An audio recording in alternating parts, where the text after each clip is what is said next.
Buen día, Ikidokas, ¿cómo están? Les doy la bienvenida nuevamente a la asignatura de métodos marciales.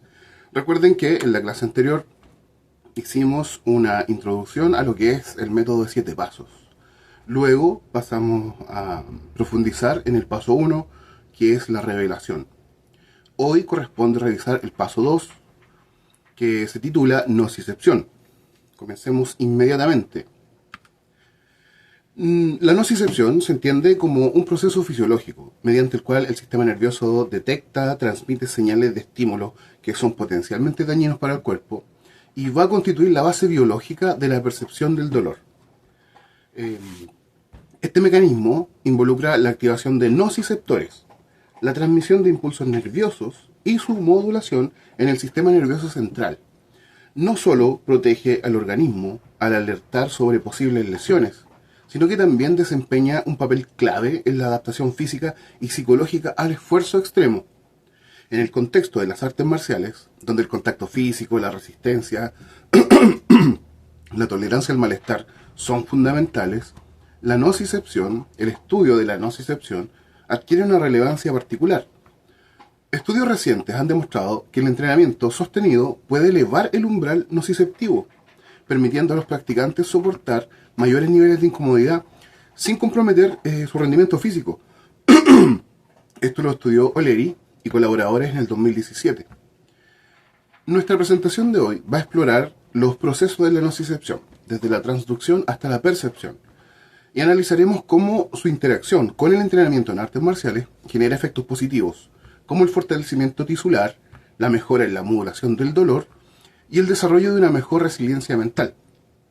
En esta revisión yo busco que se destaque cómo la exposición controlada a estímulos nociceptivos en nuestro entrenamiento no solo optimiza el desempeño físico, sino que también transforma la relación que ustedes van a tener con el dolor. El dolor se va a convertir en un aliado para el crecimiento personal, deportivo y, lo más importante, una cosa menos en la que pensar a la hora de combatir. ¿Qué es la nocicepción? Como les decía, es un proceso neurofisiológico, mediante el cual el sistema nervioso detecta, codifica estímulos nocivos, o sea, aquellos capaces de dañar los tejidos. Según Basbaum, en el 2009, la nocicepción implica una serie de eventos, ¿ya? Varios procesos que son necesarios para que el organismo reciba el estímulo doloroso, lo convierta en una señal molecular y lo reconozca para desencadenar una respuesta defensiva. Todo este proceso se inicia en los nociceptores. Como pueden apreciar en la imagen, por ejemplo, en la rodilla, en todo el cuerpo está lleno de nociceptores, podemos ver rodilla, muslo, como la señal es enviada desde la médula, desde el sistema nervioso por la médula espinal, sube hasta llegar al cerebro, que va a producir finalmente la percepción de dolor. ¿Qué son exactamente los nociceptores? Bueno, son receptores sensoriales especializados.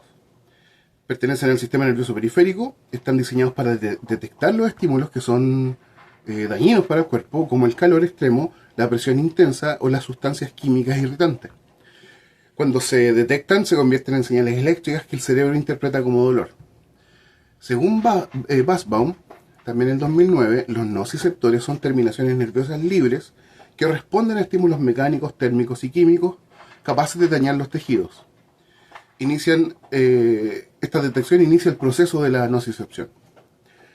Como les decía, los receptores se encuentran distribuidos por la piel, músculos, articulaciones, vísceras, muchos más tejidos. Son fundamentales, su ubicación en todo el cuerpo es fundamental para alertar al organismo sobre posibles lesiones. Otra definición que hace la IASP, la International Association for the Study of Pain, define a los nociceptores como receptores sensoriales que responden a estímulos nocivos o potencialmente nocivos, ya sea por intensidad mecánica, como un golpe, por ejemplo, o una presión en las articulaciones, térmica, calor, o química. Esto es una definición del 2020. Además, no todos los nociceptores son iguales. Algunos son polimodales, responden a múltiples tipos de estímulos, y otros son específicos, como por ejemplo los termonociceptores del calor o los mecanonociceptores que emiten las señales de presión. ¿Cómo funciona este proceso? Es un proceso que se divide en 4 etapas.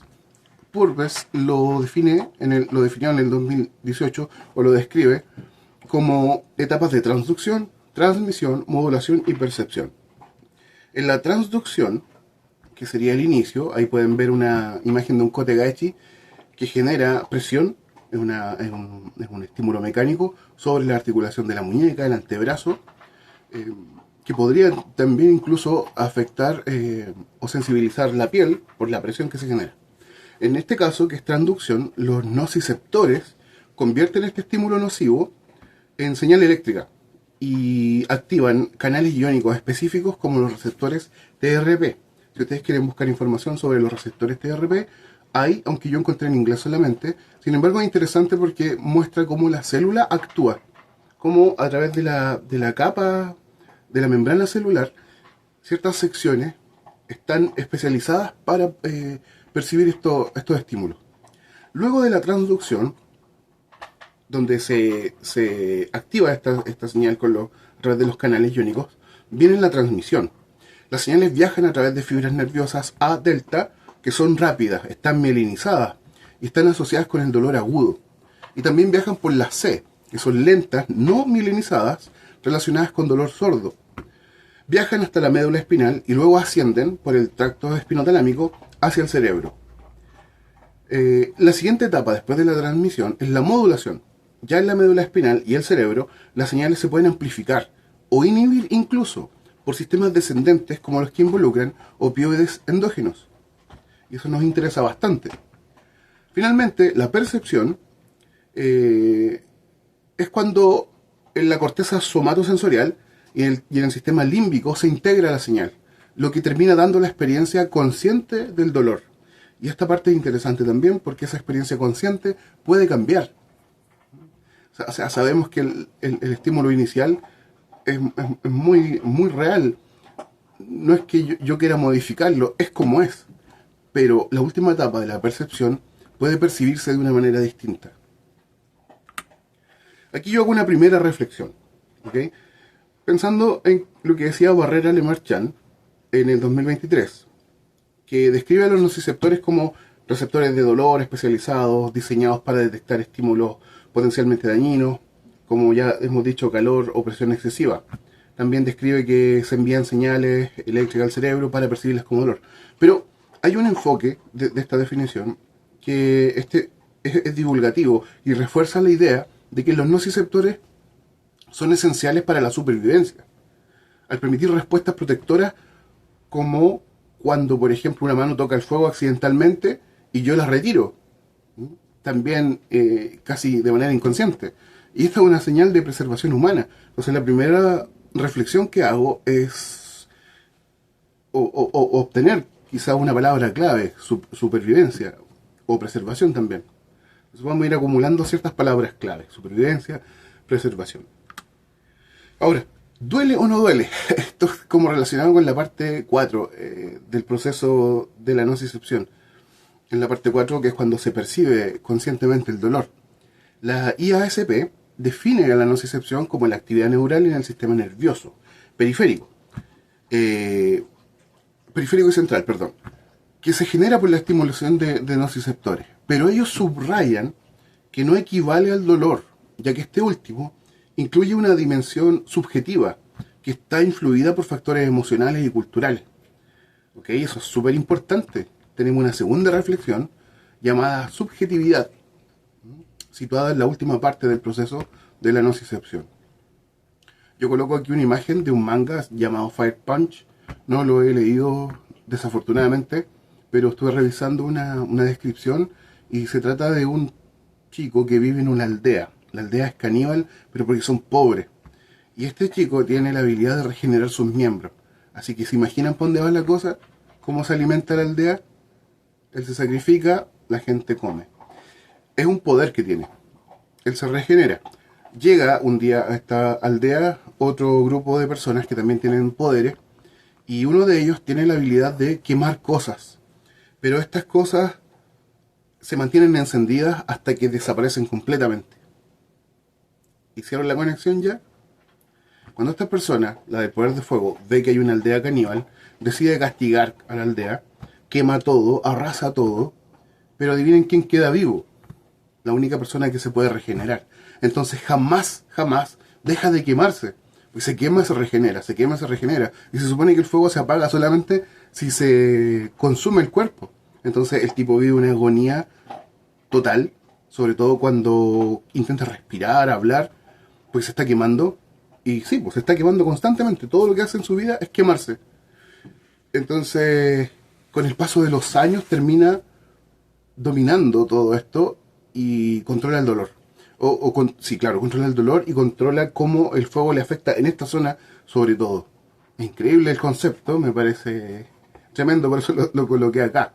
Sé que excede la realidad, pero es para que tengan una idea de cómo esta percepción y el entrenamiento le generan a él un alivio, hasta que consiga por lo menos su venganza, que se supone que es su camino de vida actual. Fire Punch lo recomiendo para que lo lean. Bueno, ¿duele o no duele? Queda ahí también entonces este sentido de subjetividad como reflexión 2. Reflexión 3. Vamos a resumir en una palabra a los nociceptores. Son alarmas del cuerpo, sensibles a estímulos nocivos. Activarlos supone el inicio de la nocicepción, del proceso de nocicepción. Su capacidad para adaptarse o sensibilizarse ante una inflamación o después de un entrenamiento repetitivo los hace súper relevantes en campos como la medicina, el deporte y obviamente en las artes marciales. Así que los nociceptores son clave aquí también porque son alarmas. Ya tenemos preservación, supervivencia, subjetividad y alarma. Hay investigaciones que son recientes afortunadamente y están en español. Por ejemplo, la monitorización de la nocicepción, que nos presenta el llamado índice NOL. Es una revisión narrativa que se publicó en la revista española de Anestesiología y Reanimación en 2025, este mismo año. Este estudio revisa este índice NOL, que es una herramienta para medir la nocicepción en pacientes quirúrgicos. Los autores afirman que este índice aporta el examen simultáneo de un mayor número de parámetros que los dispositivos que existían o que existen actualmente, mostrando un perfil de sensibilidad o especificidad superior a los parámetros clínicos que habitualmente revisan. Y también tiene la capacidad para discriminar estímulos de diferente intensidad. Este es un avance y sugiere que la nocicepción puede monitorizarse objetivamente en tiempo real, lo que tiene implicaciones en contextos clínicos y obviamente de entrenamiento físico. Quizás de alto rendimiento, pero no nos toca alejarnos de estas investigaciones. Tenemos que conocerlas. Entrenamos con esto, así que es relevante. Otra que se llama exactitud diagnóstica del índice de nocicepción analgesia para la evaluación del dolor en pacientes críticos, que corresponde a Medicina Crítica del 2021, pero que tiene revisiones que se hicieron después en 2024, así que por eso es más actual. Explora el Analgesia Nociception Index, el ANI. Otra forma de evaluar, así como el NOL. Los autores señalan que ANI tiene una buena capacidad discriminativa para detectar dolor en el enfermo crítico bajo ventilación mecánica y sedación. Aunque este estudio, como les decía anterior, las revisiones de ahora, 24 o 25, en congresos de anestesiología y en español, han reafirmado que sigue siendo relevante y destacan su potencial para adaptarse a contextos como el entrenamiento físico intenso. Es tremendo. Nosotros no los vamos a revisar ahora. El NOL y el ANI no los vamos a revisar ahora, pero queda quizás de tarea, o yo puedo hacer después una presentación de ellos, que claro, eventualmente los vamos a ocupar. Otro artículo divulgativo que se hizo el 2023 del CONICET se llama Más allá de los 5 sentidos, parte 4, nocicepción. Publicado en la revista Ciencia Hoy, volumen 32. Ofrece una perspectiva accesible en español y dice: en el corazón de la nocicepción se encuentran los nociceptores, receptores de dolor especializados diseñados para detectar estímulos potencialmente dañinos como el calor extremo o la presión excesiva, cosas de las que ya hablamos, enviando señales eléctricas al cerebro para que lo percibamos como dolor. Aunque no es del 2024, del 2023, nos refleja que hay un interés continuo en el ámbito hispanohablante sobre este tipo de estudios. Disculpen si me muevo mucho, pero es que está el Iki aquí mordiéndome las manos. Iki, ay, te pegaste, un cabezazo. Se le ve el hocico, ahí está el hocico. Ya. Nueva reflexión, reflexión número 4. Miren, a pesar de que faltan investigaciones que son específicas o que puedan ser en español y recientes sobre el dolor vinculado directamente a las artes marciales, esto también me indica que puede ser un área de exploración futura. Podemos generar incluso nosotros mismos aquí en el dojo investigación. De todas maneras, las fuentes anteriores muestran que la nocicepción es un campo en evolución, con avances recientes enfocados en su medición objetiva, como lo logra el índice NOL y el ANI. Y en el contexto de las artes marciales, la exposición repetida a estímulos nociceptivos podría modular estas respuestas fisiológicas, elevando el umbral de dolor, como sugieren estudios previos sobre ejercicio intenso. Esto implica beneficios estratégicos en el combate. Entonces, ¿cuál es la cuarta reflexión? Es que esto me sirve. Los estudios me sirven. No sé si aquí saco una palabra clave, pero funcionalidad. Los estudios avalan el uso de la nocicepción como una herramienta de entrenamiento en las artes marciales. Por lo menos la nuestra. ¿Por qué incluir la nocicepción? Aquí ya estamos tocando más el tema y justificando el hecho de incluirla en nuestro dojo. Bueno, por la adaptación fisiológica y psicológica al dolor. Estudios sobre artes marciales, como los relacionados con el entrenamiento de alta intensidad o el acondicionamiento físico, lo importante que es, chiquillos, más importante que la técnica, sugieren que la exposición repetida a estímulos dolorosos, como golpes, presión, esfuerzo físico, puede aumentar el umbral de dolor. Por ejemplo, en el Muay Thai existe el concepto de hardening, que es el endurecimiento típico. Se menciona que golpear y recibir impactos de forma progresiva eleva la tolerancia al dolor. Y esto está fundamentado por la ley de Wolff. La ley de Wolff indica que los huesos y tejidos se van fortaleciendo, se van densificando con el estrés repetitivo, mientras que el sistema nervioso se adapta, reduciendo la percepción del dolor a través del tiempo. Ah, perrito, te estás levantando para morderme. Es un progreso. ¿Por qué incluir la nocicepción? Por la tolerancia al dolor y al ejercicio, como segundo punto. O'Leary, en el 2017, en una revista que está escrita en francés, Urgie à Official, muestran que el entrenamiento de alta intensidad, común en las artes marciales, incrementa la tolerancia al dolor. En este caso, el HIIT, H-I-I-T, aumentó la tolerancia en un 41%, un efecto que podría aplicarse a disciplinas marciales que involucran esfuerzo físico intenso y contacto. El HIIT, el HIIT, es una definición ya de un tipo de acondicionamiento físico de alta intensidad. Nosotros lo usamos, pero no todo es HIIT. No todo es HIIT. Nosotros usamos el HIIT de una manera prolongada incluso, aumentando estas posibilidades de subir el umbral de dolor o de incomodidad. El de 1000 es un ejemplo de eso, y todas sus evoluciones. Otro artículo del 2020 en la revista peruana de Ciencias de la Actividad Física y del Deporte revisó aspectos físicos y técnicos de las artes marciales mixtas. Aunque, oye, los peruanos tienen peleadores de artes marciales mixtas destacados. Aunque se centra en el rendimiento, menciona que los luchadores que experimentan alta intensidad y estrés físico constantemente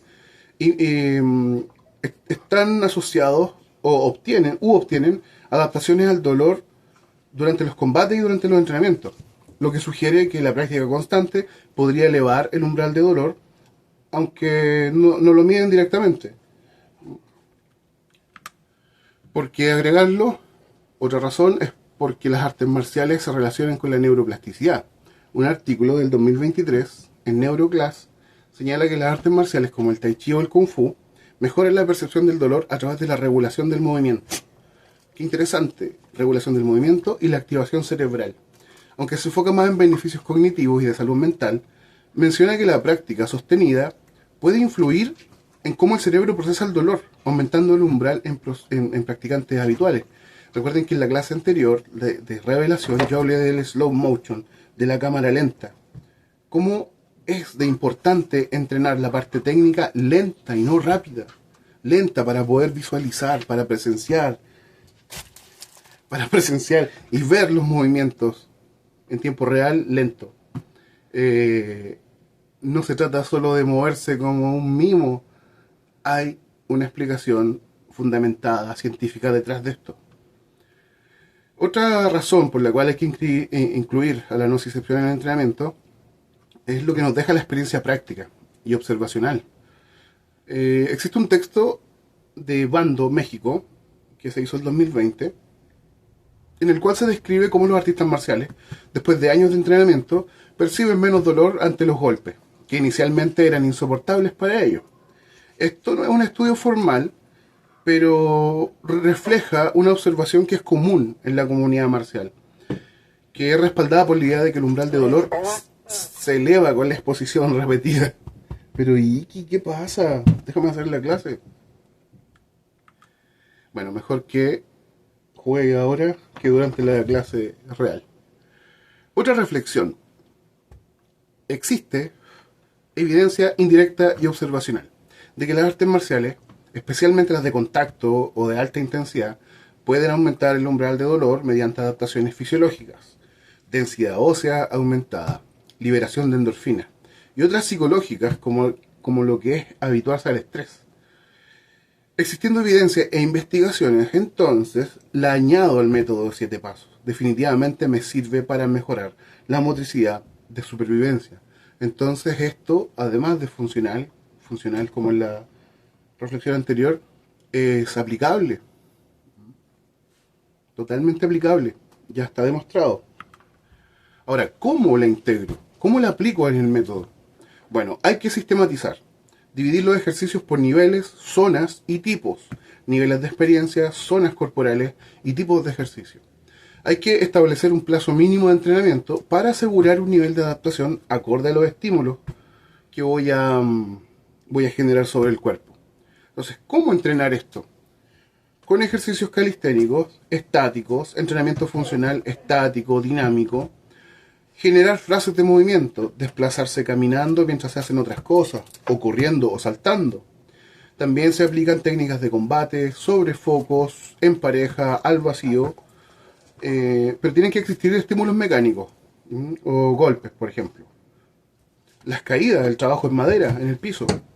También experiencias de simulación y aplicación real, como son el sparring, ¿ya? Y quienes van un poco más lejos, inscritos en torneos, que es más real que sentir un golpe de alguien que quiere pegarte realmente. Bueno, eso obviamente tiene unas repercusiones distintas, pero deja experiencia. Voy a hablar un poco más específicamente de estos niveles, zonas y tipos. Los niveles van del 0 al 13. Las zonas musculares también son zonas óseas que se dividen en grandes, medianas y pequeñas. Y los tipos de ejercicio, en este caso, son bastante tradicionales. Los rescato de las artes marciales tradicionales, habiendo mucha información en las artes marciales de Okinawa, de China, de Japón, ¿ya? Y también de otras culturas asiáticas, por supuesto. Algunos de estos son el Sanchin Itami Gitae. Sanchin es un kata, una forma. Hablamos de los katas en la clase anterior. Itami Gitae significa Itami dolor, Gitae fortalecimiento. Entonces este es fortalecimiento con dolor en Sanchin. Tai Gitae, otro ejercicio, significa fortalecimiento corporal. Es más general porque habla del cuerpo. Pero luego el Tai Gitae se divide en Kote, antebrazo, Hara, abdomen, Achi, piernas y Sune, canillas o tibia. Aparte quedan las planchas, Makiwara, que es la tabla con cuerda, y Sokusen, que es entrenar la punta de los dedos del pie. Se entrenan muchas zonas corporales, pero yo hablo específicamente de Sokusen porque es muy, muy relevante. Sobre todo en los ejercicios, al diseñarlo para ejercitarse. Y hay un apartado Shaolin. El Shaolin aporta a la cultura marcial con un libro llamado 72 Artes Shaolin. No son 72 estilos. Ellos le llaman arte a un ejercicio, que son 72 ejercicios. Ya. Vamos a explicar ahí los ejercicios Shaolin. Hablemos primero de los niveles. Son periodos de entrenamiento que van del 0 al 13. Yo ingreso al dojo y soy nivel 0. Ese nivel 0 se tiene que construir para poder conseguir el 1. El número de nivel indica el estado de mis habilidades, por eso tengo que ir construyéndolo. Cada nivel implica 72 horas de entrenamiento en este método de 7 pasos, 72 horas equivalen a 48 sesiones. ¿Ok? 48 sesiones. Y 48 sesiones son 4 meses. En un plazo común y corriente cuando la gente se inscribe para entrenar 3 veces por semana. Sin embargo, la nocicepción representa solamente el 10% de cada sesión. ¿Ya? Por lo tanto, si la sesión dura 90 minutos, debo destinar 9 minutos a la nocicepción. Imagínense si su sesión dura 60 minutos. Ya, solo destino 10%, 9 minutos. Deja pegarte cabezazo. Al final del programa, yo habré destinado 94 horas solo a la nocicepción.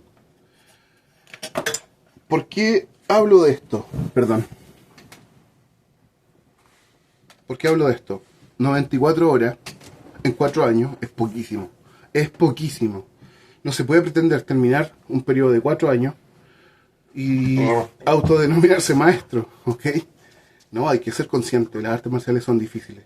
Y después de 4 años estoy recién preparado para lo que viene, que es mucho más difícil, porque exige disciplina absoluta. Yo después de los 4 años dejo de ser ese alumno inocente que entrena 3 veces por semana. Un practicante que supera los 4 años, que es primer dan, o Ikicho dan acá,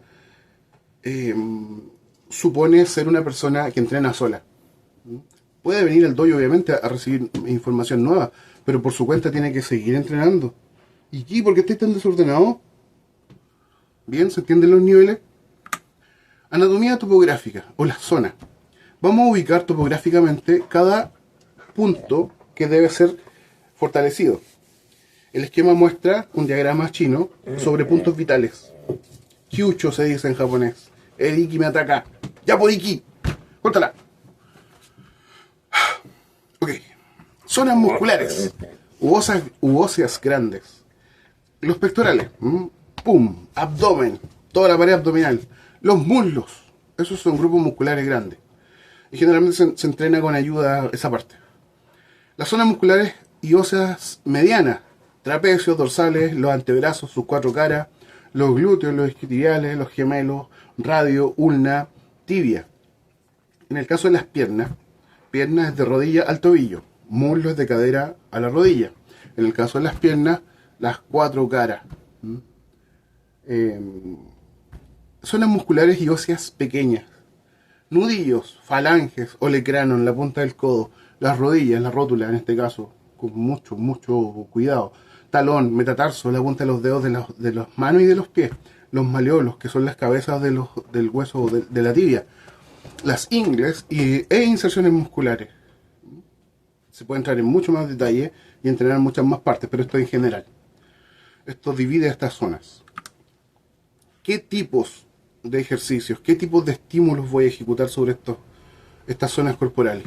Para las zonas grandes voy a trabajar el Itami Kitae, el fortalecimiento con dolor, en el cual un encargado de la clase testea a los alumnos. Si no hay encargado de la clase, puedo trabajar con un palo de 2x2 y golpear las zonas corporales. Para las zonas medianas, trabajo en pareja, con el esquema llamado Tai Kitae, que fortalece antebrazos, abdomen, piernas y canilla. Si no hay pareja para entrenar, trabajo con un palo 2x2. Para las zonas pequeñas, puedo trabajar con las planchas, que eventualmente se van a transformar en planchas con salto, planchas caminando, flexiones de brazos, flexiones con salto, flexión caminando, invertidas, ¿ya? Y dentro de las invertidas también hay dificultades como hacer flexiones en invertida, caminar, saltar. Y como apartado avanzado, o realmente como una especie de examen, existe el pain walking, que es una forma improvisada en la que te mueves por el espacio. Pero no voy a detallar eso ahora porque es para después.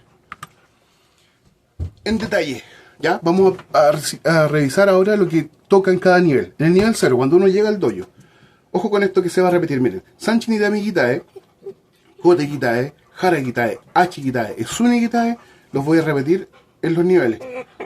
Ellos suben solamente por nivel. Aumenta su nivel de dificultad. Le voy a dar una galleta porque me tiene loco. Y eso que ya le di una galleta. ¿Se ve la marca? No se ve la marca porque nadie me auspicia. Ya, toma, galletito. Qué rico, ya. Ok, les decía que Sanchin, Kote, Hara, Hachi, Sune se repiten en todo el nivel. Solo sube su nivel de intensidad.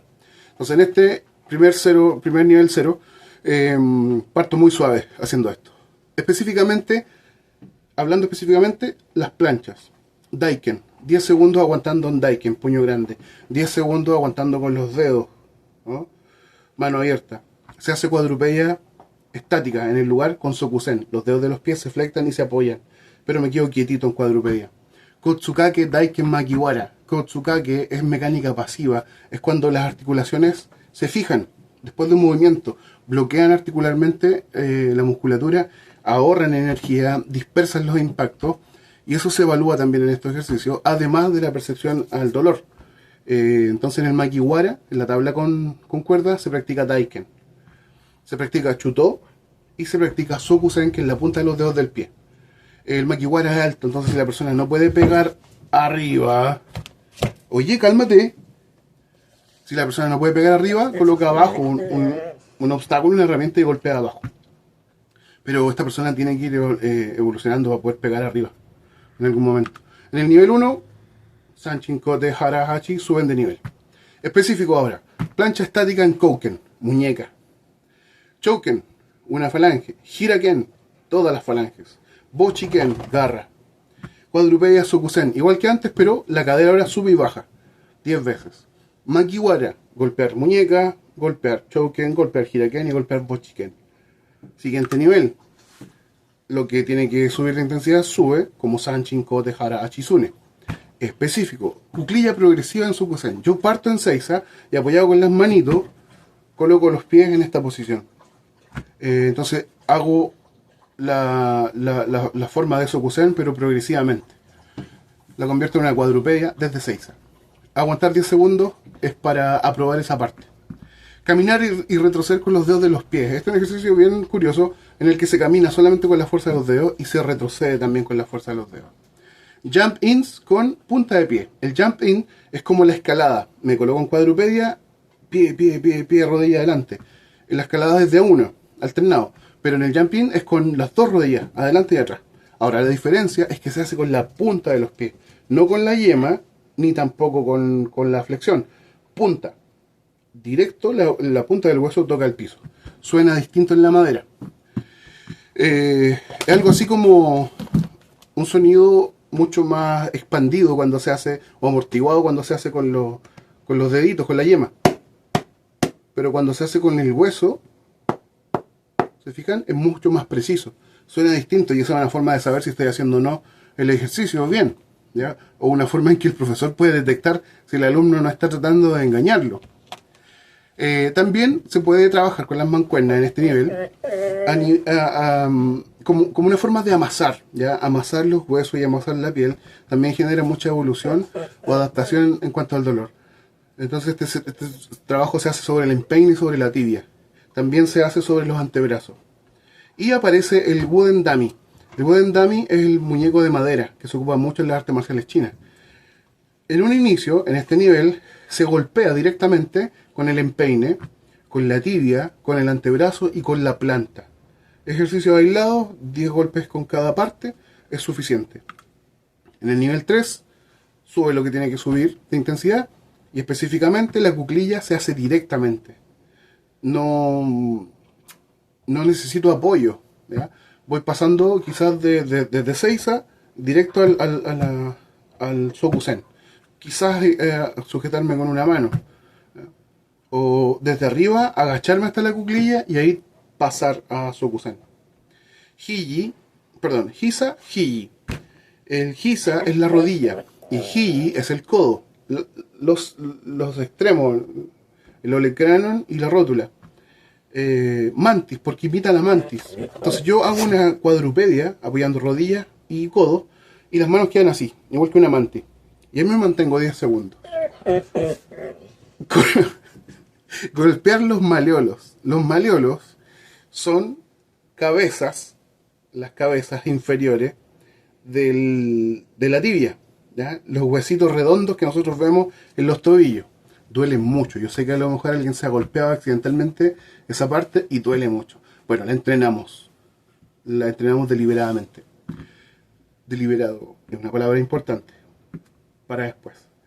Guden Dami, golpeado en el muñeco de madera, con codo, con rodillas y con el borde externo del pie, Sokuto. En el siguiente nivel, sube lo que tiene que subir y exclusivamente trabajo ya al tiro de pie con los dedos de los pies flectados. Me puedo sujetar de algo, por eso dice progresivo ahí. Aguantar 10 segundos. Aparecen recién las flexiones de brazo, pero con nudillos y con las manos abiertas. La mantis estática pasa ahora a ser desplazamiento, es como un animal walking. Está, creo, en el animal walking también. Y la idea es hacerlo en una superficie dura. O sea, en el tatami no vale. Y aquí aparecen también por primera vez los ejercicios del libro 72 Artes Shaolin. El primero se llama Diamond Finger. No es el primero del libro, sino que el primero que yo escogí. Son 72 y no están los 72 acá. Diamond Finger. Yishi Jingang Fa. Que es golpear con un solo dedo, ¿cierto? El makiwara u objeto. Bueno, cuando uno se fortalece va de menos a más. Comienzas con objetos blandos como el tatami. Luego paso a un material artificial otra vez, quizá un poquito más duro, como el neumático o las boyas náuticas. Luego paso a la madera, luego paso a la piedra. Ojo que todo lo que yo relacione con 72 artes Shaolin y que están escritas en China en esta presentación son opcionales. ¿Ya? Altamente recomendables, pero opcionales. Las otras son obligatorias. En el nivel 5 sube lo que tiene que subir de nivel y específicamente armo el Sokusen directamente. Estoy de pie y coloco los pies inmediatamente en Sokusen. Se espera que esto, que es equivalente a casi 2 años de entrenamiento, ya se esté logrando. Con dolor, con harto dolor. De eso se trata. Las flexiones se hacen con muñecas, así, y con hiraken, con toda la falange. Voy a explicar. La flexión con muñecas en el piso no debe ser con la muñeca plana. Los dedos tienen que levantarse. Así. Quedan apuntando hacia mí, obviamente es al revés. Así. No plano. Porque si no, no se cumple el objetivo. Y la flexión con hiraken es apoyar las articulaciones, ¿ya?, de la falange más la del pulgar. Todas ahí sobre la madera. Y hacer flexiones, 10 flexiones. El ejercicio Shaolin se llama Bo Ding Gong, que es extraer clavos. No lo inventé yo, lo inventaron los chinos. Sobre una tabla se clavan varios clavos de A4, 4 pulgadas. Se clavan un tercio o un cuarto para empezar.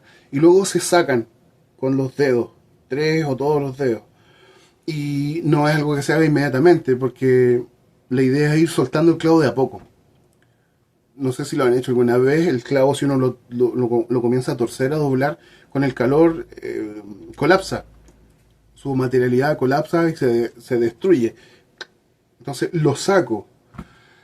No es en realidad lo que pretende el ejercicio. El ejercicio es de a poco ir moviendo, generando mayor perforación hasta que el clavo sale. Es bueno, el ejercicio es muy bueno, pero es doloroso y requiere mucha paciencia. Nivel 6, sube lo que tiene que subir y específicamente hacemos flexiones con choken. Aquí se apoyan 3 puntos de apoyo: falange índice, falange pulgar y falange el dedo medio, como un trípode. Bochiken, se apoya el pulgar, falange el pulgar y la punta de los dedos. Y flexiones con 3 dedos. Se aprende por primera vez el esquema 1 de Wooden Dummy en el muñeco de madera, que es golpear con el antebrazo los brazos del muñeco. 1, 2, puño, puño, ¿ok? Ese es solamente el primero. Que se haga esa secuencia 10 veces es suficiente, ¿ok? Y aquí yo tengo que aclararle algo a ustedes, queridos alumnos. Si ya están en este nivel, disculpen, tengo calor. Si ya están en este nivel, piensen que la clase siempre se dirige a personas recién llegadas. Entonces, no les toca hacer lo que hacen los nuevos. Ustedes tienen que hacer su propio trabajo. No esperen que se les envíe a hacer su trabajo. Vayan ustedes. Ustedes saben que cuando empieza el entrenamiento se asignan tiempo. Tienen 3 minutos para zonas grandes, 3 minutos para zonas medianas, 3 minutos para zonas pequeñas. Vayan y hagan lo que les corresponde, ¿ok? No se olviden de eso, por favor. Ok. Wooden Dummy, pum, pum, puño, puño. Antebrazo, antebrazo, puño, puño. Tatesuki, puño vertical. El ejercicio Shaolin se llama Sushe Gong, que es golpear con los pies. Esto es como jugar a la pelota con piedra. Sí, así, tal cual. Agarro un objeto duro, lo coloco en el suelo y lo empiezo a patear para todos lados. Insisto, yo no lo inventé, lo inventaron los chinos. Pero bueno, bueno. Siguiente nivel, sube lo que tiene que subir.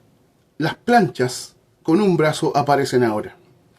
Daiken, con 5 dedos, con muñeca, con Chouken, con Hiraken, con Bochiken. Un solo brazo apoyado mientras el otro descansa o, en su defecto, apoya al otro brazo.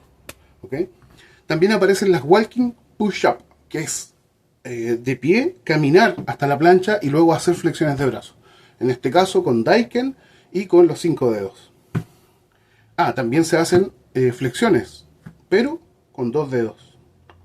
Las flexiones bacanas. ¿Ya? Esquema 2 Wooden Dummy. No es uno nuevo, simplemente se agregan cosas. Tengo 1, 2, 3, 4 y con el puño hacia abajo golpeo con el antebrazo los brazos del muñeco. Entonces son 6 movimientos. Adentro, adentro, puño, puño, hacia adentro con codo arriba, hacia adentro con codo arriba. El ejercicio Shaolin se llama Bao Shu Gong, que es abrazar un árbol. Bueno, si tienen un árbol cerca, vayan y abrácenlo. No se trata así de este ejercicio más meditativo de percibir energía de la naturaleza. No, esto es creer que van a romper el tronco. Porque es un ejercicio isométrico, muy bueno, que aumenta la fuerza, sobre todo esta fuerza de compresión. Entonces, si no tengo un árbol, obviamente, puedo trabajar con un saco. Y si no, importante, ustedes están más o menos en 2 años de entrenamiento. Si no tienen algo, tienen que fabricarlo, chiquillos. Tienen que fabricarse su propio aparato de presión, por ejemplo, en este caso. Si tienen dudas de cómo hacerlo, pregúntenme. Yo les puedo enseñar. Les voy a enseñar, obviamente. Pero en este nivel, el alumno ya tiene que estar más preocupado de sus funciones como practicante. También está el ejercicio Yi Chi Chan Gong, que es el mismo dedo de diamante, pero generando otro tipo de efecto físico. Al principio se golpea muy duro contra objetos, pero en este se entrena la desaceleración en el golpe. ¡Pum! Que es lo que llamamos retráctil. Ir y volver. ¿Ok? En palabras simples, el golpe es retráctil. Va y vuelve. Se puede hacer en una botella con agua. Es muy efectivo en una botella con agua, porque mejora la precisión. Cuando uno golpea la botella con agua que está colgando y golpea mal, la botella empieza a girar. Cuando golpeo bien, la botella vibra en el lugar. No sale desplazada ni nada. Vibra en el lugar. Y no gira, obviamente. En el siguiente nivel, nivel 8, sube lo que tiene que subir. Y específicamente se hace el Walking Push-Up con muñeca, con Hiraken, con Chouken, con Bochiken.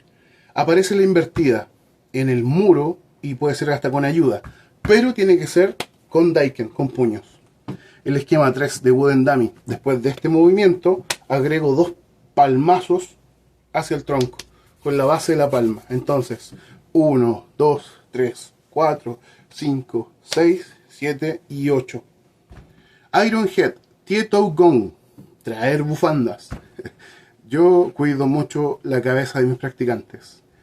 Y este ejercicio quizás puede parecer anecdótico aquí, ¿ok? Es opcional, como les decía, pero tiene que ver con el fortalecimiento de la cabeza. Sobre todo en la zona frontal, que es más dura, más resistente. Está mucho más adaptada. Sí, pues hay estilos que lo practican. Y hay un estilo deportivo moderno que se llama Leadway, en la que los practicantes se pegan cabezazos, además de codazos, rodillazos, puños y patadas. Es un Muay Thai con cabezazos.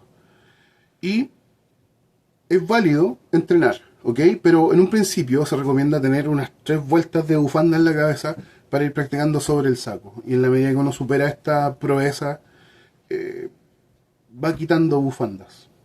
eh, asesoría, supervisión para esto. No es obligatorio.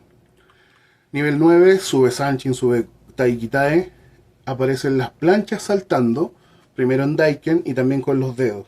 La invertida en el muro se hace con Daiken, pero tratando de equilibrar un solo brazo. Voy levantando de a poquito el otro. Esquema de Wooden Dummy número 4. Después de los palmazos, agrego 2 golpes con las plantas del pie. 1, 2. O arco plantar, abajo, a la zona de la rodilla. Se agrega, se añade Tiepu Chang Gong, que es Iron Shirt, la camisa de hierro, que es el torso endurecido. Para endurecer el torso, nosotros ya hacemos Sanchin y Damigitae, o trabajo en pareja, pero también se pueden hacer masajes. El torso se puede fortalecer con caídas, con elementos como un martillito de madera, o con uno de acero. Todo depende de la proeza que yo quiera alcanzar. Otro ejercicio chino se llama Pai Da Gong, que es... Esto en realidad es como una proeza más que un ejercicio. Es algo que se puede programar para hacer cada cierto tiempo, cada 3 meses quizás. Que es golpearse 13.000 veces el cuerpo. Yo sé que suena loco, pero por eso digo que es una proeza. Es una forma de evaluar la nocicepción, porque no hay formas de evaluar la nocicepción dentro de un nivel práctico, de entrenamiento marcial. Solamente existen las mediciones clínicas, ¿entienden? Cuando esto está relacionado a algo que afecta al cuerpo. Pero aquí estamos hablando de utilizarlo para beneficio corporal. Por lo tanto, la medición o escalas de dolor para esto no existen. Entonces, con las proezas yo evalúo. O más importante, autoevalúo. En el siguiente nivel, antepenúltimo, sube lo que tiene que subir. Las planchas saltando se hacen con muñecas, con hiraken, con chouken, con bochiken. Hay que tener un step en esta parte, una especie de peldaño solito para entrenar, en el que voy a hacer la invertida con nudillos y voy a subir al cajón y luego bajar del cajón. Voy a simular la subida de la escalera. Me pueden ayudar, me pueden sujetar las piernas. El esquema 5 de Wooden Dummy antes era pegar con el arco plantar, planta, planta y luego borde externo y borde externo del pie. Sokutei en el pie, arco plantar interno, y Sokuto externo, Sokutei, Sokuto. Entonces, 1, 2, 3, 4, luego 5, 6, 7, 8. Planta en el piso, borde externo y borde externo. El ejercicio Shaolin se llama Tie Sao Shou Gong, y este es muy conocido por nosotros, pues en realidad es endurecer desde la rodilla hacia abajo el pie a tal nivel que un low kick sea destructivo. ¿Okay? Entonces se llama barrido. No solo va a provocar dolor, sino que va a derribar. Entonces la pierna debe ser de acero, es un escobillón de acero. Nivel 11, penúltimo. Sube lo que tiene que subir. Agregamos la carretilla caminando en Daiken. ¿Ya? Me sujeta un compañero en los pies y yo camino en Daiken con los 5 dedos, con muñecas, con hiraken, con chouken, con bochiken. La invertida se hace caminando en Daiken. Un compañero me puede sujetar. Por lo menos 10 pasos. El esquema de Wooden Dummy, el número 6, es improvisado ahora. Ya aprendieron uno fijo y ahora ustedes tienen que inventar uno en base a combinaciones que ustedes quieran. Y además ya están más elevados en su sistema de nocicepción, por lo tanto pueden ir cambiando los golpes. El ejercicio chino se llama Fan Sha Shang y es la palma, golpes de palma sobre un objeto duro. La traducción de lo que dije es palma rotando en la arena. Entonces generalmente uno hace sacos de arena para golpearlos. Y dice aquí también en la presentación limadura de hierro. No alcanza a escribir hierro, pero quiere decir eso.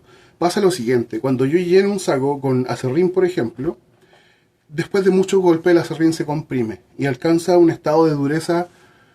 Al ser más flexible el acerrín, en un estado de dureza yo diría que del 80%.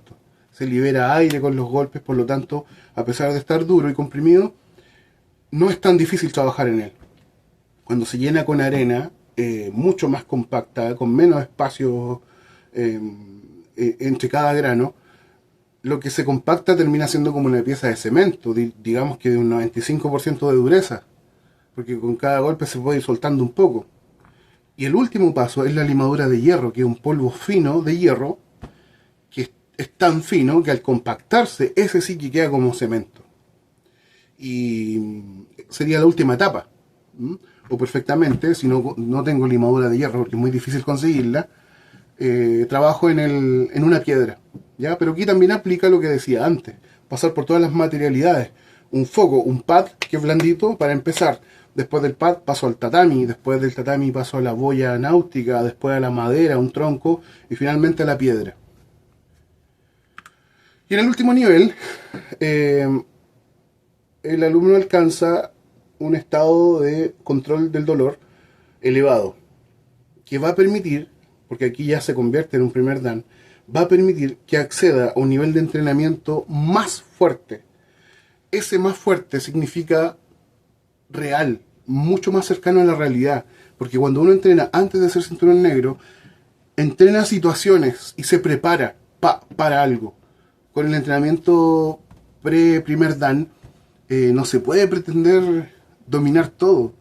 Por eso digo, desde el primer dan en adelante viene un camino muy, muy duro, muy difícil, de mucha disciplina, pero que nos acerca ya realmente a lo que es dominar o empezar a dominar las artes marciales.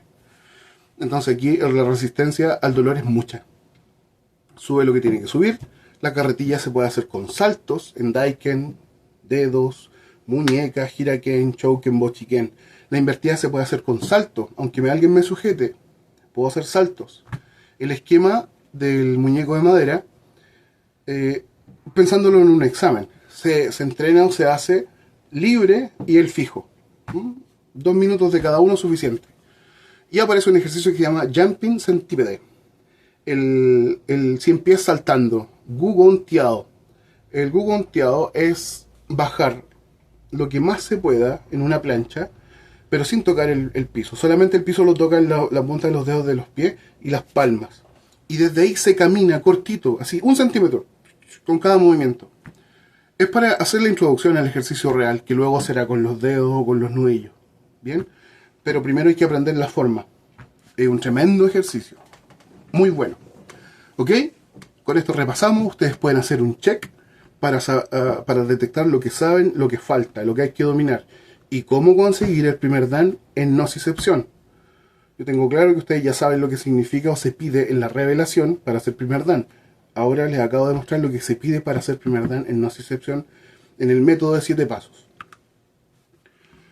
Bien, hagamos una secta reflexión después de revisar los contenidos.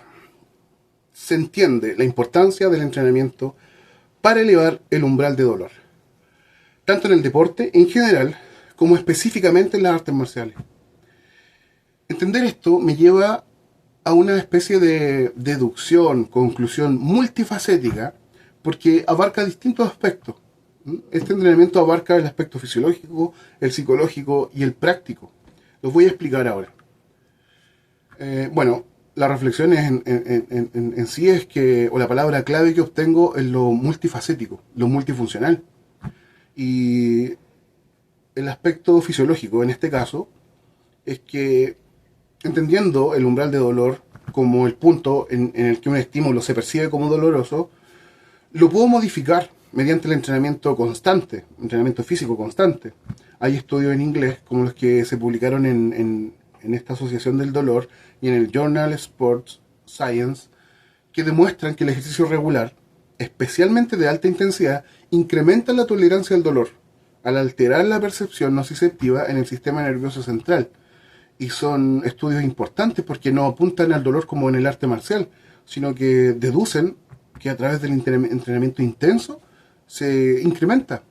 Y el entrenamiento intenso, digamos que es una de nuestras particularidades en el dojo. ¿Ya? No hablando de dolor, estoy hablando del acondicionamiento físico marcial, el Undead, por ejemplo, el de 1000 y todas las pruebas que he diseñado para ustedes. Esto ocurre porque se liberan endorfinas, ¿ya? Y otros neuromoduladores durante el esfuerzo físico intenso. Esto actúa como un analgésico natural. En el ámbito de las artes marciales, hay investigaciones específicas que destacan que los practicantes más experimentados muestran umbrales de dolor más altos en comparación con novatos, que resulta de la exposición repetida a los estímulos dolorosos por tanto tiempo, dolorosos pero controlados, deliberado y controlado, y también por el beneficio que genera el acondicionamiento físico intenso. A ver, no quiero criticar, pero entrenar artes marciales, aunque pueda elegirse como una actividad suave, eso se puede hacer, el beneficio viene de lo intenso. Dentro del contexto psicológico, el entrenamiento no solo fortalece el cuerpo, sino también la mente. Publicaciones en español, como las de Psicología del Deporte y Cuadernos de Psicología del Ejercicio, subrayan que la resiliencia mental, desarrollada a través del entrenamiento, permite a los deportistas reinterpretar el dolor como una señal de esfuerzo en lugar de una amenaza. En las artes marciales, esta adaptación es aún más pronunciada debido a la necesidad de mantener la calma y la concentración bajo presión física. La práctica constante de técnicas como el sparring o el combate simulado fomenta una habituación al dolor, reduciendo la respuesta emocional negativa y aumentando la capacidad de soportar molestias prolongadas. Y como último contexto, el práctico. Ya empezamos de nuevo, Vicky. Me habéis dejado tranquilo harto rato. En el contexto práctico, en el deporte en general, elevar el umbral de dolor mediante el entrenamiento mejora el rendimiento al permitir a los atletas empujar sus límites físicos sin sucumbir ante el agotamiento o por la incomodidad. Por ejemplo, corredores de larga distancia o ciclistas se benefician de esta adaptación para poder mantener el ritmo en condiciones súper adversas. En las artes marciales, esta capacidad es mucho más crítica, ya que el dolor es inherente al contacto físico, obviamente, y a las técnicas de defensa o ataque. La bibliografía, como artículos en British Journal of Sport Medicine y archivos de medicina del deporte, indican que los luchadores entrenados no solo toleran mejor el dolor, sino que también lo utilizan estratégicamente para evaluar su resistencia y la de los oponentes durante un combate, o para prestar atención a otros detalles que ante la presencia del dolor serían prácticamente imperceptibles. Séptima reflexión. Aunque el deporte en general y las artes marciales comparten la necesidad de un umbral de dolor elevado, las artes marciales presentan un enfoque único debido a su combinación de disciplina mental y exposición directa al dolor como parte del aprendizaje. No es accidental. Mientras que en deportes como el fútbol o el atletismo, el dolor suele ser un subproducto del esfuerzo, en las artes marciales es un componente deliberado del entrenamiento. Endurecer los nudillos, resistencia a las llaves en el jiu-jitsu, lo que sugiere que el entrenamiento en artes marciales podría tener un impacto mucho más significativo en la modulación del dolor a largo plazo, como lo reafirman estudios comparativos en el Journal of Pain Research. Y la palabra clave de aquí es deliberado. Me encanta esa palabra. En conclusión, chicos, el entrenamiento para subir el umbral de dolor es un proceso integral que combina adaptaciones fisiológicas, como el aumento de endorfina y la desensibilización de los receptores del dolor, con beneficios psicológicos, como una mayor resiliencia y control emocional. En el deporte en general, todo esto se traduce como un mejor rendimiento, capacidad para superar límites físicos, mientras que en las artes marciales además fortalece la preparación para el combate y la autodefensa, liberando nuestra percepción a nuevos estímulos. La bibliografía actual en inglés y español coincide en que en este tipo de entrenamiento no solo hay beneficios, sino que son fundamentales para quienes buscan excelencia en las disciplinas que practican. Sin embargo, se requiere un enfoque equilibrado para evitar lesiones crónicas o una desconexión patológica con el dolor. Eso es súper importante. Desconectarse del dolor puede llevar a lesiones graves, crónicas y casi forever. Entonces se resalta la importancia de un entrenamiento supervisado y progresivo. Y si no tengo maestro, ¿cómo lo hago? Estudiando. En última instancia, al comprender y unir todas las reflexiones, estas palabras clave, alarma, supervivencia, preservación, deliberado, etc., desde la 1 a la 7, puedo observar claramente los beneficios de la nocicepción e incluso redefinirla en un contexto marcial. Entonces, en este contexto marcial, yo definiría a la nocicepción como un mecanismo de alerta corporal para la preservación, cuya adaptación natural e incluso deliberada, además de una percepción secundaria subjetiva sobre el dolor, permiten modular las sensaciones a favor, tanto en lo físico como mental, en entornos prácticos como las artes marciales.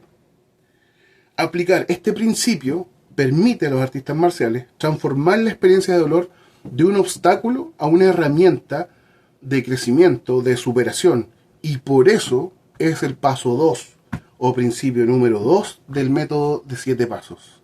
Y hoy ha sido justificado. Si tienen dudas, escríbanme. Si tienen comentarios, agréguenlos, denle like, compartan. Muchas gracias, nos vemos en la siguiente clase. Adiós, chao Iki, nos vemos.